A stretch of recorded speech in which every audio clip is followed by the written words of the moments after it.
রাজ্য বিজেপির তিন বড় জননেতাকে হারিয়েছেন। প্রথমে দিলীপ সরকার মৃত্যুতে রাজ্য বিজেপির বড় এক ধাক্কা খেয়েছে।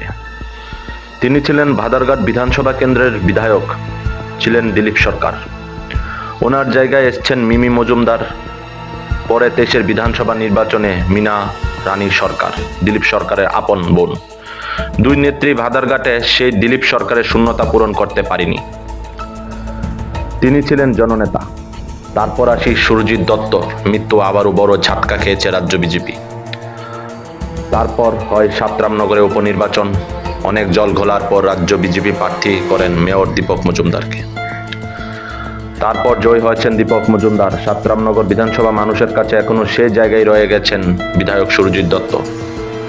সুরজিৎ দত্তের জায়গা এখনো পূরণ করতে পারেনি বিধায়ক দীপক মজুমদার। শূন্যতা এখনো আর পূরণ হলো না। কিছুদিনের মধ্যে রাজ্য বিজেপি হারালো আরেকজন বিধায়ককে, নাম হলো বিশ্ববন্ধু সেন। বিশ্ববন্ধু সেনের জায়গায় কি পূরণ করতে পারবে?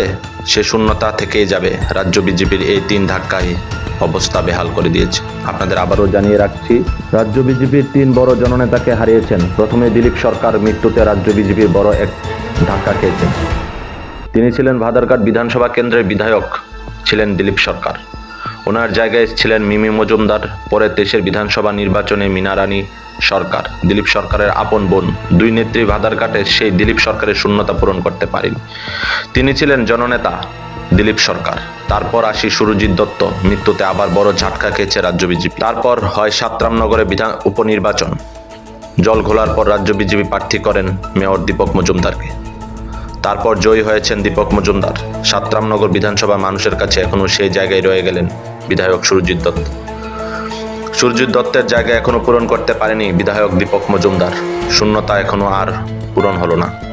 কিছুদিনের মধ্যে রাজ্য বিজেপি হারালো আরেকজন বিধায়ককে, নাম হলো Biswabandhu Sen.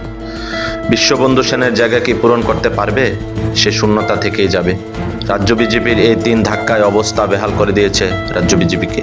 Bureau report, SD news media.